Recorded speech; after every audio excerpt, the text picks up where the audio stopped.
దూత media power of news. నమస్తే, welcome to Pavan analysis. America అధ్యక్షుడు ట్రంప్ భారత్ పైన తన కర్కశతను ప్రదర్శిస్తున్నాడు. భారత్ పైన 25% టారిఫ్లు విధిస్తూ భారత్ని ఏ విధంగా సరే ఆర్థికంగా తొక్కేయాలని, అణగజేయాలని ట్రంప్కు పడుతున్న కుట్రని మనం ఖచ్చితంగా ఇప్పుడు గుర్తుంచుకోవాలి. భవిష్యత్తులో ఇది మళ్ళీ రిపీట్ కావద్దు. మీకు చిన్న ఎగ్జాంపుల్ చెప్తాను. మన ఇండియా జనాభా 142 కోట్లు, అమెరికా జనాభా 30 నుంచి 40 కోట్లు, అలాగే జపాన్ జనాభా మనకంటే తక్కువ. కానీ రష్యా, అమెరికా మన వైశాల్యంలో చాలా పెద్దది. 4 రష్యా కలిపితే ఒక ఇండియా, 2 అమెరికా కలిపితే ఒక ఇండియా. జనాభా పరంగా తక్కువ ఉన్న దేశాలు ఆర్థిక మాధ్యమంలో పైకి ఎక్సి పడుతుంటే, జనాభా పరంగా ఎక్కువ ఉన్నాం మనం, అయినా కానీ ఆర్థిక మాధ్యమంలో మునిగి తేలుతున్నాం. ఇది మన శత్రు దేశాలకు గట్టి హెచ్చరిక లాంటిది.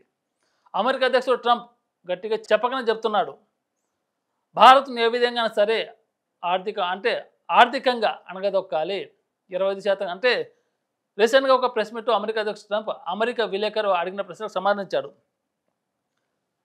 భారత్ రష్యా నుంచి చమురు కొనుగోలు చేస్తుంది. అదే రష్యా నుంచి జపాన్, చైనా లాంటి దేశాలు కూడా కొనుగోలు చేస్తున్నాయి. ఈ దేశాలపైన మీరు అంత టారిఫ్ విధించకుండా ఓన్లీ భారత్ పైన ఎందుకు అంత విధిస్తున్నారు అని ఒక విలేకరి అడిగిన ప్రశ్న, దానికి ట్రంప్ ఘాటుగా సమాధానం ఇచ్చాడు. ఇది ఇప్పుడే స్టార్ట్ అయింది సినిమా. ఇక మీదట ఈ సినిమాని మీరు చూస్తారు, మీరే రాస్తారు. ఈ సినిమా ఇక మీదట చాలా ముందుకెళ్తుంది అని నిర్లక్ష్యమైన సమాధానాన్ని భారత్ పైన తన వైఖరిని వెలగక్కాడు. భారత్ పైన ట్రంప్ ప్రదర్శిస్తున్న వ్యాఖ్యలు ఏ విధంగా ఉన్నాయో, భారత్ పైన తన మరో కోణాన్ని ప్రదర్శిస్తున్నాడు. అన్ని దేశాలకు ఒక టారిఫ్, ఓన్లీ ఇండియాకు మాత్రమే ఒక టారిఫ్ విధిస్తున్నాడు. దీని అంతటి ప్రధాన కారణం, గతంలో అమెరికాలో ఏదైతే ఉన్నదో డైరీ పరిశ్రమలను భారత్ దిగుమతి చేసుకోవాలి, దానికి మన ప్రభుత్వం ఒప్పుకోలేదు. అమెరికా డైరీ పరిశ్రమలను భారత్ దిగుమతి చేసుకుంటే మన దగ్గర ఉన్న డైరీ వ్యాపారులు వీళ్ళు ఆర్థికంగా నష్టపోతారు. ఎక్కడి నుంచో మనం తెచ్చుకోవడం దేనికి, మన దగ్గర ఉన్న వాటి సక్రమంగా వాడుకుందాం. విదేశీ డైరీ ఫామ్ను మనం ప్రోత్సహించవద్దు. ఆ కోణంలో మన దేశాన్ని, మన రైతులు మనం కాపాడుకోవడానికి మన ప్రధాని ఆ విధంగా నిర్ణయం తీసుకుంటే, ఇది మనసులో పెట్టుకున్న ట్రంప్ మా డైరీ ఫామ్ను కొనుగోలు చేయట్లేదు, ఇండియాకు మనం ఎందుకు ఆర్థికంగా సహాయం ఇవ్వాలి, అలాంటి దేశానికి ఆర్థిక చౌదెబ్బ కొట్టాలని ట్రంప్ ఒక కంకణం కట్టుకున్నారు.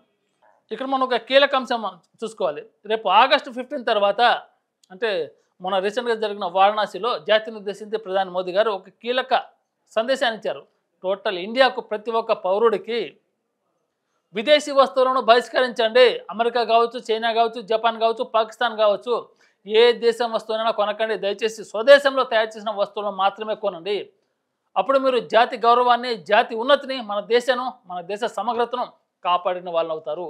ఈ దేశంలో పుట్టిన ప్రతి ఒక్క భారతీయుడు ఖచ్చితంగా విదేశీ వస్తువులను బహిష్కరించండి. ఖచ్చితంగా స్వదేశీ వస్తువులను ప్రోత్సహించి మనకు మనం ఆసరగా నిలుదాం, మనకు మనం అన్నం పెట్టుకుందాం.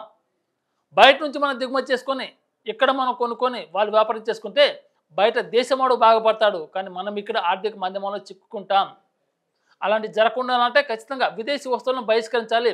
రేపు ఆగస్టు 15 తర్వాత ఖచ్చితంగా ప్రతి ఒక్క భారతీయుడు ఖచ్చితంగా ఫాలో కావాలి అని ప్రధాని మోదీ గారు వారణాసి నుంచి సందేశాన్ని పంపారు జాతిని ఉద్దేశించి. మరి ఖచ్చితంగా ఇది ముందుకెళ్ళాలి, లేకపోతే రాబోయే రోజుల్లో భారత్ ఆర్థిక మాధ్యమంలో చిక్కుకొని మనకు తిండి నీళ్ళు లేక అల్లాడిపోయే పరిస్థితులు వస్తాయి. జనాభాలో ప్రపంచ దేశాల్లోనే నెంబర్ 2గా ఉన్నాం మనం. అలాంటి జనాభాకు ఆర్థిక మాధ్యమం లోటు సూచిస్తే భారత్ ఏ విధమైన పరిస్థితులు ఉంటో అర్థం చేసుకోవచ్చు మనం. అమెరికా అధ్యక్షుడు ట్రంప్ సూటిగా చెప్తున్నాడు, ఖచ్చితంగా భారత్ను ఆర్థికంగా దెబ్బ కొట్టాలి. వాడు కొట్టాలి, వీడొచ్చి కొడతాడు, వాడిచ్చి కొడతా, ఇంకేం రోజులు మనం భయపడేది. దేశం కోసం నువ్వేం చేయవా? దేశంలో పుట్టిన పౌరుడిగా, భారతీయుడిగా నీకు ఆ బాధ్యత లేదా? దేశం కోసం మీరేం పెద్ద పెద్ద త్యాగాలు చేయక్కర్లేదు, యుద్ధాలు చేయక్కర్లేదు, ఉద్యమాలు చేయక్కర్లేదు. జస్ట్ విదేశీ వస్తువులను బహిష్కరించి స్వదేశీ వస్తువులను కొంటే చాలు. ఈ దేశానికి నువ్వు ఇచ్చిన అత్యంత విలువ అది, అదే నిజమైన దేశభక్తి. అలాంటి దేశభక్తిని చాటాలంటే రేపు ఆగస్టు 15 తర్వాత ఖచ్చితంగా ప్రతి ఒక్క విదేశీ వస్తువులని కొనకుండా అవతల పారేయండి. అప్పుడు వాడే నష్టాల్లో కూరుకుపోయి భారత్లో ఇంకోసారి పెట్టుకోవద్దు. ఆ మధ్య మాల్దీవ్ అధ్యక్షుడు ఒక హెచ్చరికలు జారీ చేశారు. భారత్లో ఏముంది, అంత పర్యాటక ప్రాంతం ఏముందని. ఒక్కసారి మన ప్రధాని మోదీ ఒక ప్లేస్కి వెళ్ళాడు. దాంతో మాల్దీవ్ కుప్ప కూలిపోయింది. ఒకే రోజులో 236 పైగా ఫ్లైట్లు క్యాన్సిల్ అయిపోయాయి. అది మన భారతదేశ ప్రధాని మోదీ యొక్క పవర్ అంటే. మరోసారి మన దేశాన్ని రక్షించే అవకాశం మనకు వచ్చింది. మన జాతి యొక్క గౌరవాన్ని నిలబెట్టే అవకాశం వచ్చింది. మన భారతీయుడిగా మన దేశాన్ని సంరక్షించాల బాధ్యత మరోసారి మనపై వచ్చింది. అమెరికా అధ్యక్షుడు ట్రంప్కే కాదు, ప్రపంచ దేశాలకు హెచ్చరికలా పంపాలి. ఇండియా మీద ఏ ఒక్క దేశమైనా కర్కశత్వం ప్రదర్శిస్తే మేము విధించే శిక్ష ఇండైరెక్ట్గా ఎలా ఉంటుందో ఇప్పుడు మనం చూపెట్టాలి. ప్రతి ఒక్క దేశానికి హెచ్చరిక పంపాలి. రేపు ఆగస్టు 15 తర్వాత విదేశీ వస్తువులను పూర్తిగా బహిష్కరించాలి. కొనకుండా పక్కన పడేయాలి. ఓన్లీ స్వదేశంలో స్వదేశంలో తయారైన వస్తువులు మాత్రం ప్రోత్సహించే విధంగా మీరు ముందుకెళ్తే మీరు మీ దేశ సంపదను కాపాడిన వాళ్ళు అవుతారు. ఈ దేశంలో పుట్టినందుకు మీకు ఒక అర్హత ఉంది. అలా మన ప్రభుత్వాన్ని మనం కాపాడుకోవాలి, మన జాతిని మనం కాపాడుకోవాలి, మన దేశ సంపదను మనం సంరక్షించుకోవాలి. అప్పుడే నువ్వు నిజమైన ఇండియన్గా, నిజమైన హిందూగా పరిగణించబడతావు. లేకపోతే విదేశీయుల చేతిలో బలవుతున్న గొర్రెల్లాగా మనల్ని ఆర్థికంగా వాళ్ళు దోచుకుంటారు. చైనా వాడు భయపడతాడు, పాకిస్తాన్ వాడు భయపడతాడు, అమెరికా వాడు భయపడతాడు, జపాన్ వాడు భయపడతాడు. ఇలా అందరు భయపడుతుంటే ఇక మనం బతికేది ఎప్పుడు? మన చుట్టుపక్కల పాకిస్తాన్, బంగ్లాదేశ్ శత్రు దేశాలు ఉన్నాయి తప్ప తల దాచుకోవడానికి ఎక్కడ మనకు ప్లేస్ లేదు. బయట దేశంలో ఎక్కడికైనా వెళ్ళి తల దాచుకుంటా మన ఇండియాకు ఆ పరిస్థితి లేదు. భయపెడితే ఖచ్చితంగా తిరగబడాల్సిన సమయం వచ్చింది, ఆ టైం వచ్చింది. ఇదే నీకు నిజమైన సరైన సమయం.